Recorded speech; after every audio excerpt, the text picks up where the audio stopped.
the big ball. Going for the big shot, and he hits it. That's batted into the air, intercepted, and the Bears are going to win it.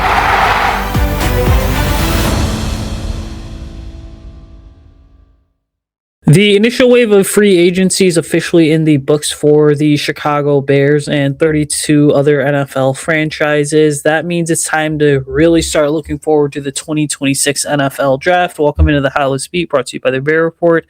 Usayd, Koshul, Steve, Letizia here. You can check us out on Twitter at Halas Beat, at CFC Bears, and at Usayd. Koshul, first of all, I want to apologize for sounding a little stuffy. The weather's been so bad here in my area over the last couple days that I feel like I'm coming down with something, but didn't want to miss an episode. Steve, this is one of the more intriguing weeks of the year, right? Because free agency's sort of in the rearview mirror. Then we get into the it's been 2 to 3 weeks since the scouting combine. Everyone's had time to sort of digest everything from some of the numbers to prospect rankings, team signings on the open market. And so I feel like this is the perfect time to start talking about what the Bears should do with the 25th overall pick, because it seems like there's one of 3 ways that this is going to go. The Bears are going to sit there and take a defensive tackle. They are going to sit there and take a safety, or they could look to trade down because they're sure as heck not trading up this year, it seems like. Yeah, I mean, now that like you said, now that free agency's over, we have a good idea of kind of what the roster is like, what they need. So we have like you said, D tackle, safety seem like the kind of obvious choices. And that's what we'll talk about, from now until the draft day. But we also have to remember that this is a team that last year, picked a tight end and a wide receiver with their first 2 picks, but no one was really expecting that. So they're not afraid to go best player available if the best player on the board when they're on the board is maybe not a position of need. But going into the draft, whether it's 25, 60, 57, one of those 3 picks, they definitely need to address those 2 positions, like you said, D tackle, safety. There's a bunch of intriguing options. We're going to talk about a couple of them today, and I'm sure we'll talk about a bunch of them over the next month and a half. So yeah, definitely this is the point where in the offseason where the draft talk definitely ramps up a lot. The people that do it year round but then now everyone's jumping into the conversation, which is really awesome because you get a lot of different, takes, a lot of different opinions. So really excited to talk about it more. Yeah, and I want to start here with the 25th overall pick, because this is one of those to where, and you and I have gone back and forth running a million different simulations at this point. This is one of those to where, the national media before the combine had the Bears taking a pass rusher or a safety. Defensive tackle sort of snuck its way into the conversation, but I do wonder if the Bears are kind of looking at this thing and saying, well, we pick it for 129 and then we don't have a 5th or 6th round pick, and then we have 2 picks in the 7th round. Do we think about maybe trading out of this pick, netting some 27 draft capital, and really sort of closing the gap between 129 and then the 7th round picks? Now, I do want to be upfront here. As I look at this thing, there's a couple teams that, first of all, the Bears are not just going to be trading down just to trade down, right? You need to have someone that's willing to come up, number one. But number two, I think the bigger thing to understand is that this is about getting the best value for a draft pick in a class where seemingly the talent gets smaller and smaller the more you go down the board. And so I feel like for the Bears, this is an opportunity here where you look at some of the teams that are picking after Chicago. You've got Buffalo, San Francisco, Houston, Kansas City, the Broncos, the Patriots, and the Seahawks. Maybe, just maybe, one of those teams is willing to come up and give the Bears, another 2nd or a 3rd round pick, or even another 4th in exchange for moving back a couple spots. Yeah, I mean, would be ideal. I mean, looking at this draft class, like straight up, it's just not a very good draft class. Flat out, that's just the way it is. Everyone kind of acknowledges the 2027 draft is going to be a little bit better.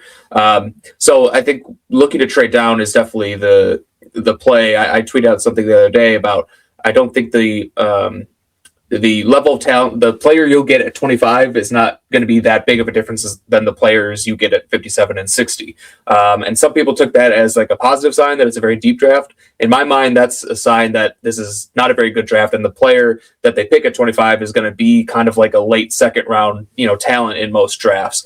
So trading down, like you said, is, I think, absolutely what they want to do. But also, like you said, if the Bears are trying to trade down because it's a weak draft, who is coming up and who's trading up, and which player are they trading up for? Part of the reason I want the Bears to trade down is because I just don't like the value. We have multiple draft simulators online, and I've been running a bunch of simulations, and it just never feels like the player that you get at 25 is really worthy of a first round pick.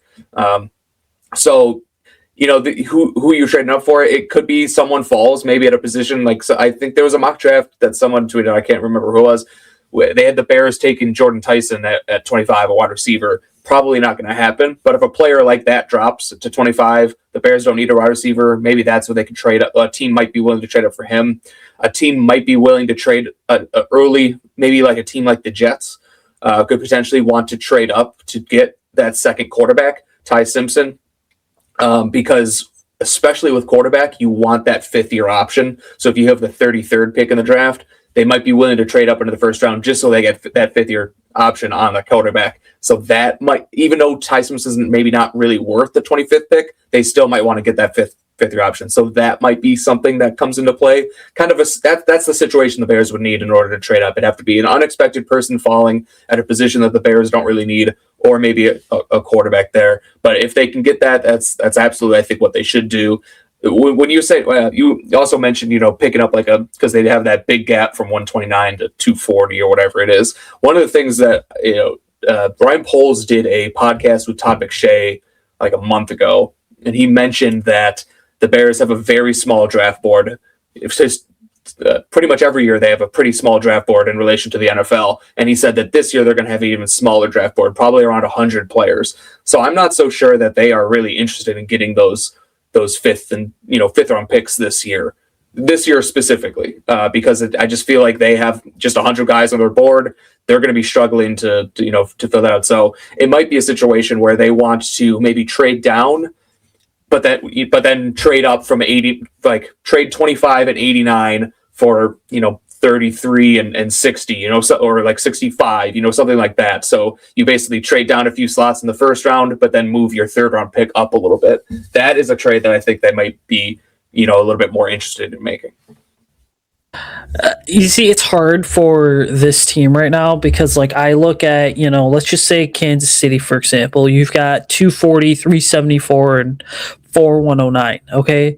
I'm a big believer that maybe the Bears can get it done with 240 coming back to Chicago along with that fourth round pick at 109, right? Like some of the simulations I've been running, the big goal has sort of been to figure out, well, how can the Bears move down just enough to the point where you're not entirely out of picking some of these prospects like a Gracen Halton and a Gabe Jacas, who we'll talk about in a moment or two here. But what you are doing is trying to figure out a way to increase your number of picks in the top 100, and instead of going from 4 in the top 100, you look at possibly having 5 in the top 100, or even 5 in the top 120 picks, let's say, because at that point, with the way that this board seems to have fallen, you already know that certain positions are going to be X player and everybody else. Quarterbacks at this point is Fernando Mendoza and somebody else. So if a team like the Jets decided, hey, we are going to come up, now they'd have to pay a pretty heavy price, but for the Bears to, move down a couple spots from 25 to 33, and then let's just say they pick up 33 and 103 or 140, well, that's still some pretty good compensation, especially because you're going down 8 spots, but you are that first pick in the second round. So you kind of set the tone there in terms of how the top half of the second round could play out. But then I also look at this thing and I'm like, well, what if one of these teams like a San Francisco or a Houston that's kind of been on the doorstep of a Super Bowl feels like they will go ahead and they want to jump up? Well, then San Francisco does have 27-58, and they've got 127, 133, 138, and 139.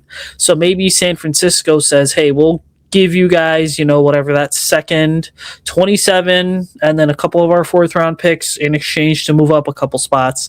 Or a team like Houston says, well, we've got 28, 38, 59, and 69. Hey, we'll kind of move some things around, give you a first and a third and a sixth next year to move up a couple spots and possibly land, a player that we feel like could go ahead and really transcend our team. And again, I just want to be clear here. When I say transcend the team in the context of like Houston or San Francisco, one of the things I want to mention is that there's not a ton of like impact players at premium positions like left tackle or like defensive tackle that are possibly even going to be available from 23 to 32. It's more so hitting on a guy like a Jordan Tyson or a Dylan Feynman, guys that, you feel like at some of those lesser premium positions, lesser valued positions that have a chance of being superstars. Yeah, and they have to get a little bit lucky too, just kind of the way it is. I mean, anytime you're drafting outside the top 20 in any draft, even a strong draft, it's very difficult to get, superstars. Not it happens all the time, but you got to get it. It comes with a little bit of luck because if the NFL thinks a guy is going to be a superstar, they get drafted in the top 10. So you got to get a little bit lucky there. And they have to, identify those right guys. And I know we got some guys we want to talk about, but, especially on the defensive line, Dennis Allen has such a strict, thresholds that his players need to hit, which kind of limits your pool of players that you choose from. So that's kind of something that comes into play too, is with this, and it kind of goes into that luck component I was talking about.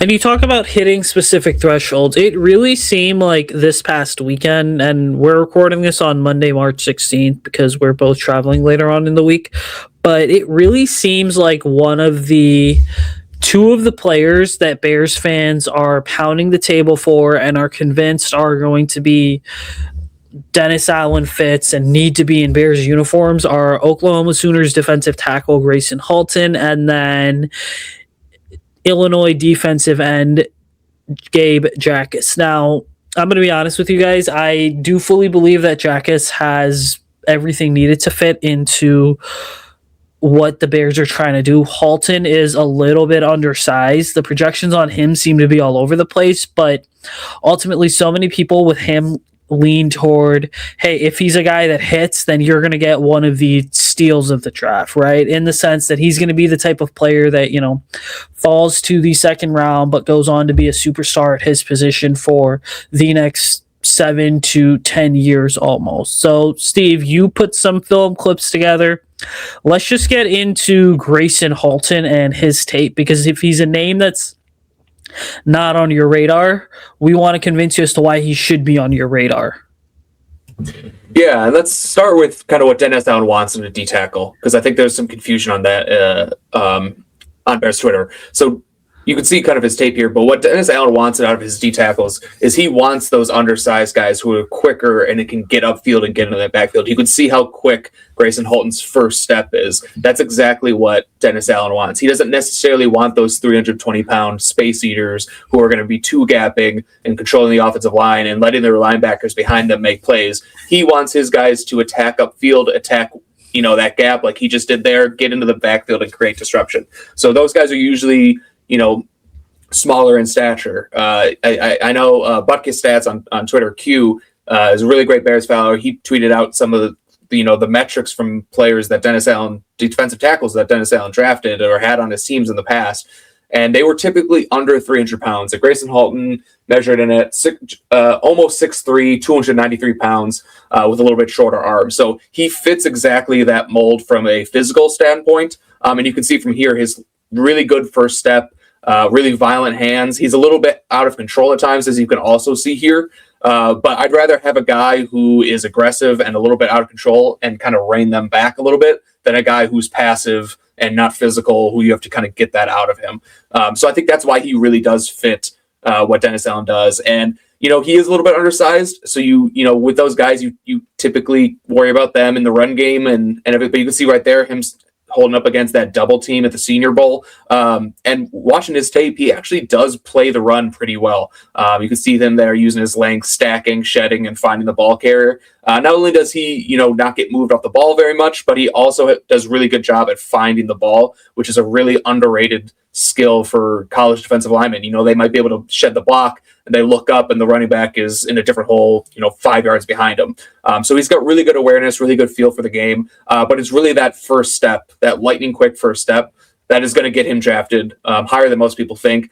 I think I would love to have him at 57. I think 25 is probably a little bit too high, for him, because he does have some things he needs to work on. But if you can get him at 57, I think that's an absolute steal. He has the potential to be a really good pass rusher in the NFL and a pretty good run defender too. At least good enough run defender. There's a couple things that I love about Gracen Halton. First of all, just looking at this rep right here, you talk about Halton being right here in the middle, and I'm going to play the clip from the start here. I should also mention this: if you're listening to the audio version of this, head over to the YouTube channel, check out the film. It is on this episode for you. So first of all, you talk about Halton here, and he is really lined up here in a 3-eye, I believe, from really a 4-eye, because he's lined up on the inside shoulder of the tackle here. And so when you talk about him as a player, Oklahoma moved him around a ton from 2-eye to 3-eye to 4-eye. So he's lined up as a 4-eye here. And again, he's splitting the tackle and the guard here. I believe this is them playing Mizzou at Oklahoma. And so you just look at how quickly here, you can see the eyes here are already on the ball. And then you talk about the internal clock. It's like 1,000, and boom, he's already in the backfield. And boom, he knows where the run play is going. And within a split second on every single one of these reps, he's already in the backfield. So this is one of those things where you talk about, the Bears talked about needing to get faster on defense. They talked about having to get more speed on the defensive side of the ball. That wasn't just safety and linebacker. That was also the defensive line. And so you see how quickly Halton's eyes are always up. The feet are always moving. Here he's able to, again, boom, track where the ball carrier is going and just get inside and then create a tackle for a loss. Yeah, I mean, he does all the things that Dennis Allen wants. I mean, we look at the kind of who the Bears had at defensive tackle last year. I mean, Andrew Billings was 400 pounds. He could barely move. Javon Dexter is 6'6", 330 pounds. Like, he did not have the defensive tackles that really fit what he wants to do. If you look at the defensive tackles in New Orleans, they were always around 300 pounds, maybe even a little bit less. So he was operating with guys who don't really fit what he wants to do. So getting a guy like this, a true three technique defensive tackle, who can get upfield and create disruption in the backfield, is really going to make everyone else's jobs easier. We talk, about, the Bears need more pressure off the edge from like Montez Sweat and Austin Booker. Well, it's going to be easier for them to come around the edge if the quarterback can't step up in the pocket, because you get edge pressure, the quarterback's just going to step up in the pocket, and those tackles are just going to run those edge rushers around the arc. But if you have a guy like this who can get into the backfield, create that pressure, he might not always get the sack like he did there, but he's going to allow those defensive ends to get the sack because the quarterback can't step up in the pocket. And then we saw his reps in the run game too, just the disruption he creates. Again, he might not always make the play himself in the backfield, but he's redirecting the running back, forcing him out of the hole he wants to go through, and now the guys to make plays. So it's really what Dennis Allen has been missing. He's a perfect fit. And the other thing about Halton is this type of defensive tackle, there's not a lot of them in the top part of the top 50, 60 picks in this draft. There are a lot of defensive tackles in that range, but they're all guys who, like Katie McDonald, Lee Hunter, who are 320, 330 pounds, who are more two-gappers. They don't necessarily fit exactly what he wants. So Halton, if you're looking at a day 2 defensive tackle, it's Halton. I mean, it's Halton and there's some guys on day 3 that kind of fit this mold as well. But Halton's really the only guy in this kind of range of the draft that really fits what the Bears do. So they might decide that they have to pick him at 25, even though that's a little high for him, but they just can't risk, not getting him at 57. I totally agree with that. And, for perspective here, you guys are probably sitting here and wondering, well, the Bears did give Dennis Allen a defensive tackle last year. I mean, look at Grady Jarrett. The guy is 6'1", 291 pounds. So you talk about, the first D tackle that the Bears brought on last year that sort of fits the Dennis Allen mold. It was Grady Jarrett. Look at Grady Jarrett's measurables. Look at Gracen Halton's measurables. I mean, we got to go a couple hours south of Lake Forest, dude. Switch over to Gabe Jacas at University of Illinois at Urbana-Champaign. I'll be honest with you guys. One of my former players plays DN for Illinois right now. There is nothing but good things that I hear about Gabe Jacas as a person, as a player, and as a teammate. And I ultimately look at this and say that, if the Bears are looking for that defensive end, meaning the guy that's going to come in and be that sort of number 3 guy in year 1 to a Montez Sweat and an Austin Booker, well, then Gabe Jacas has to be at the very top of your board, because there's so many different things that he does well, to the point where you're like, yeah, it's hard to pass up on him. And I do fully believe he's probably Illinois' best prospect since Devin Witherspoon. Yeah, so it's Jacas, actually. Gabe Jacas. The J is silent, but My bad. No, it's good. Everyone does the same thing. I did the same thing for a while too. I actually just learned that that's how it's pronounced. So, but anyway, really good player. And then, when we're talking about defensive ends, what Dennis Allen wants, he wants guys that are bigger. He wants guys that can stop the run. He wants guys who can push not necessarily going to win with speed, but they're going to win with power and push the pocket. Jacas is measured in at 6'4", 260 pounds, 33-inch arms. So not super long, but definitely long enough to fit what Dennis Allen wants. And there's a lot to like in Jacas' tape. You can see the power there. That's going to be how he wins in the NFL.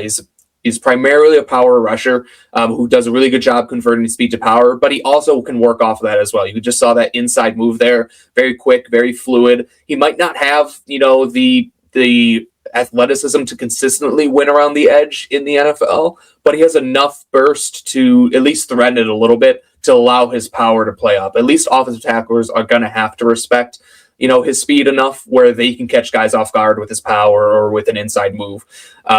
So you really like the pass rush potential. I think he gives you a little bit more juice than maybe what they have. You can see he's really good with his hands there. The thing with him is, the thing that Dennis Allen really wants is the ability to stop the run. And Jacas has that ability. What I will say with him is he is really stout at the point of attack. He can set an edge, pretty well for a college defensive end. Where he struggles to disengage, and he struggles to find the ball. I mentioned it earlier with Halton, where that's a strength of his, where he does a really good job of disengaging and finding the ball and knowing where kind of the run play is going. Jacas is not as adept there. He can get lost a little bit, even though he's strong and setting a strong edge, he doesn't always make the play himself. He's just kind of more solid than spectacular against the run. But I think there is a lot to work with there to get him to kind of the next level in run defense. The other thing that he does is he needs to clean up his footwork off a snap. He's a little over aggressive. He can get his weight out over his toes, and then he ends up falling over himself. Before and rather than pushing off, and it kind of limits his first step a little bit. It's not a physical issue. It's not a talent issue. It's just a footwork issue that he needs to clean up. And so the two biggest things things he needs to work on are both coachable things. It's not, he's not strong enough. He's not fast enough. It's not that. It's footwork, and it's disengaging and finding the ball. Those are things that you can get him with a good defensive line coach. They can coach him up. Those are the guys that you want to take in the draft. The guys who check, 9 out of 10 boxes, and you just need the coaching can get that 10th box check. So really good player. Again, I think he's more of a guy that you want at 57 or 60 rather than 25. But in a weak draft class, he will probably get drafted higher than that. So they could potentially take him at 25. Maybe if they do trade back, he could be an option as well. But two really good players, two players that fit what Dennis Allen wants, and two players who would make the Bears a better team. And looking at some of the film here that is playing as we talk about him, you have to notice the way that he engages. So this is the perfect rep right here. He does do a pretty good job of setting the edge, but he's not going to be the most flexible guy in terms of getting low and really getting some bend. But then you look at like this play here on the goal line against Michigan. Like you can very clearly see he's very good when it comes to the point of attack.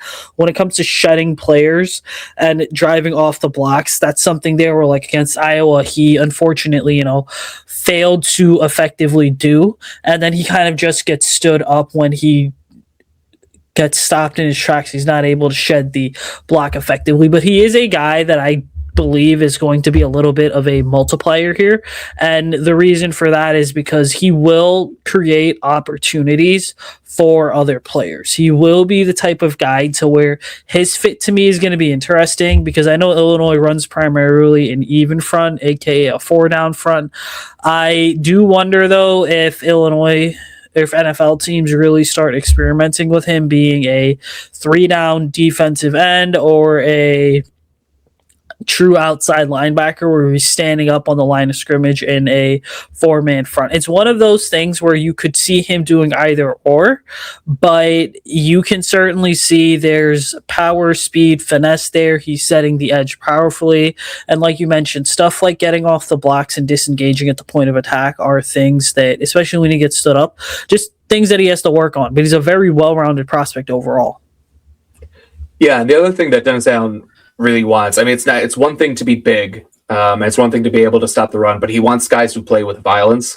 And you can see here that with the violence that he has in his hands, the ability to convert speed to power, that's going to be really appeal to Dennis Allen and the Bears. And we know Ryan Poles likes guys who are close to home. He's said that multiple times, drafting like hometown guys. I don't know where Jacas grew up, but obviously he plays, for Illinois, so that might be appeal to them as well. I think he's a guy. The other thing about Jacas is he started as a true freshman and contributed it as a true freshman at Illinois, and has been kind of a steady. He had a little bit of a down sophomore year, but had 2 bounce back years as well. So he was effective at a young age, which is a very good sign that player is going to be able to contribute in the NFL. When a guy who's 18 years old is going up against 22-year-olds, it means when he's 22, he can go up against 25 and 26-year-olds. So really good player. I think the Bears would be really wise to bring him in and get him in the fold, because I think he, like you said, he's not the most flexible guy, but I do think he provides a little bit more bend off the edge than some of the other, bigger defensive ends in this class, like Denai Dennis Sutton, is his size, but has no bend whatsoever. Even Zion Young, I think he's got a little bit more bend than him. So he's got a good toolbox to develop as a pass rusher.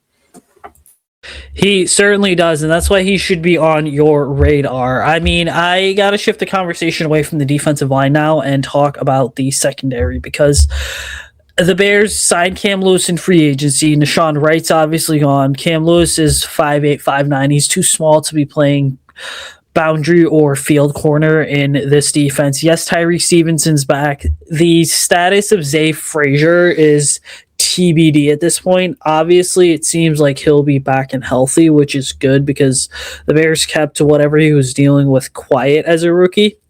Now, I do start to think here, this dude, what if at 25 overall, cornerbacks in play for the Bears? I'm not saying the Bears should do it, because the top 2 corners are guys that, were injured. They didn't necessarily test at the combine. They're recovering from the injuries. But I just believe you can't but help think, what if corners that sneaky under the radar option that no one's talking about at 25?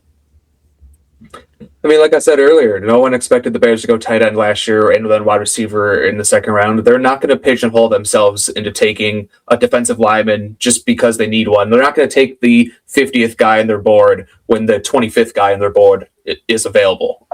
So I think it's absolutely in play to draft a cornerback. Like you said, we have Jalen Johnson on the outside. We have Kyler Gordon in the slot.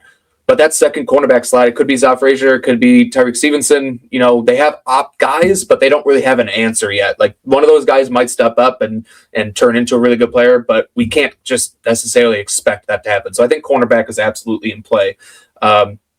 If the top guy on their board plays corner. Couple guys that you could look at. I mean, well, first of all, Mansour Delane is going to be off the board for sure. I think the cornerback from LSU, he's not going to be available. But I think any other cornerback has a chance to potentially be available at 25 in this draft. Jermon McCoy from Tennessee is the other guy, pretty much the second cornerback by consensus in this draft class. But he's the guy who you mentioned. He was injured this year. He actually got injured in 2024. I believe he tore his ACL. Didn't play at all this past year. So it's been a year since we've seen his tape. He has not tested at all. He did not test at the combine. I don't think he's going to test at his pro day either. That's a guy who could fall in the draft farther than he's currently being projected. The tape in 2024 was top 10 worthy. But anytime it's a year when you've seen someone play and they have injury concerns, that guy could easily fall to pick 25 in the draft. And he's the guy that if that does happen, I think they should, sprint to the podium and turn that pick in because they could really come out on top and get a top 10 talent at pick 25. So that's the guy I'm kind of looking at. I think he fits what Dennis Allen wants. He's not, Zay Frazier, who's 6'4", but he's, 6 foot, 6'1", decent length, good size. He can play in press man coverage. He can play in zone coverage. He can kind of do it all. He's kind of an all-around cornerback. So if you can get him, I think that makes a lot of sense. Let's say he's off the board. There's a couple other options as well. I mean, Avion Terrell from Clemson, a little undersized, so maybe not what Dennis Allen wants, but he is physical. This is a guy who's 5'11", 185 pounds, but he plays much bigger than that. So you can't always just look at the physicals. You have to watch the tape as well. This guy's a physical corner. He can man up. He can come downhill and tackle. He's not afraid to hit guys. So I think that will appeal to them. Colton Hood, the other Tennessee cornerback, Jermon McCoy's teammate, he kind of stepped into that, cornerback one role for Tennessee when Jermon McCoy went down and, played pretty well this year. Another guy who, pretty much the same size as Jermon McCoy, about 6 foot, 195, 200 pounds ish. He can play in press man coverage, which Dennis Allen really wants. He can play in zone. All three of those guys, I think would make sense, and they could easily be the top player on the board when the Bears pick, because the defensive, line class just frankly isn't that strong. If let's just pull it up. Let's say, Messidor is off the board. Some people are mocking Zion Young to go in before 25. That might be a player that they want. Maybe he's off the board as well. Maybe Peter Woods is off the board. A couple D tackles go. It could easily be a cornerback that is the best player on the board. And those three guys and a couple other guys as well, I think that would make a lot of sense. Ideally you want to build through the trenches, but it sometimes just doesn't always work out that way. So you take the best player available, and then hopefully at 57 or 60, if you pick a cornerback at 25 and you get Gracen Halton at 57 and Gabe Jacas at 60, that's a very good draft. I'd be very happy with that.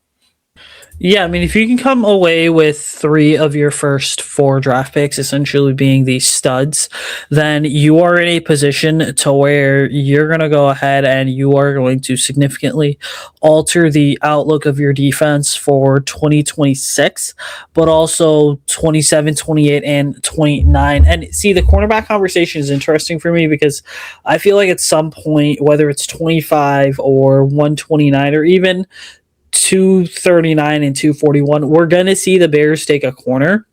And I understand some people are going to be like, well, they got Zay Frazier and they got Terrell Smith. Well, Tyreek Stevenson's still under contract for another year. Well, the reason I feel like the verdict's out on Stevenson and Smith, and I'm not writing them off, but I personally feel like the verdict's out on them because they are Matt Eberflus guys. Whereas this regime's made it very clear that we're going to go with Dennis Allen, Ben Johnson guys. So you kind of look at this whole thing here, and the reality of it all just becomes maybe they do decide, well, in round 4 or round 7, we're going to take a developmental prospect that we feel like we can kind of stick in there, that we feel like we can go ahead and we can just really develop. I mean, one of the guys on my radar that I feel like personally would make a lot of sense for the Bears is Treydon Stukes from the University of Arizona. Some teams have him labeled as a safety, some teams have him labeled as a corner, but he's 6'1", 190 pounds, about 31.25-inch arms, 8.5-inch hands. He's a player that, is a senior, highly athletic,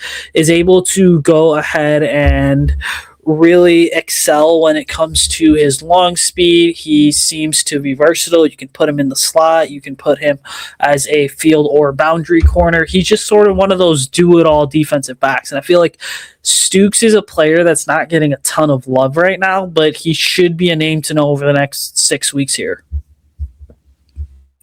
Yeah, Stukes is a good shout out. I mean, like you said, he can kind of move all over the field, play in the slot. He can play outside, probably play a little safety for you. And we know Ben Johnson, Dennis Allen wants his guys to be versatile, be flexible. I mean, Kobe Bryant played some corner. He's played safety. They brought him in for a reason. So I think they want, I wouldn't be surprised if Kyler Gordon plays, some safety. If you get Kyler Gordon, Kobe Bryant, and maybe let's say trade on Stukes, those are three guys that you can kind of rotate around. You can kind of keep the offense guessing on what you're doing because they can, play a variety of different roles. Another guy I really like, not first round guy, but if we're talking cornerbacks, is Will Lee from Texas A&M. He's very fluid, very good press man corner, very physical. I thought he was going to test a little bit better than he did. I think he ran like a 4.5. I thought he was going to be in the low 4.4s. So he wasn't quite as fast as I thought he was going to be, but he's really smooth and really fluid. And I think that, and plays with a really good knee bend. His back pedal is really smooth. So I think that's probably more important than long speed, but it is probably going to get him drafted a little bit later than what he was currently projected. So that's another guy. He's more of just like a straight outside corner. You're not going to play him in the slot, but if you're talking press man corners, I think he's a really good fit for what the Bears want. I mean, it's going to be interesting to see how the Bears sort of handle everything and how the Bears go ahead and approach this draft class. Make sure that you guys tune in for next week's episode. We've got a really cool thing planned for you guys. Something we did last year. We're going to bring it back this year. But before we get out of here, make sure you like, comment, subscribe on the video. Make sure you go ahead and you are commenting on players that you want the Bears to go ahead and take. Follow us on Twitter at HalasBeat, at CFC Bears, and at Usayd Koshul. Bear down. We will see you guys next week when we bring you a pretty cool exercise. Other than that, ladies and gentlemen, enjoy the week.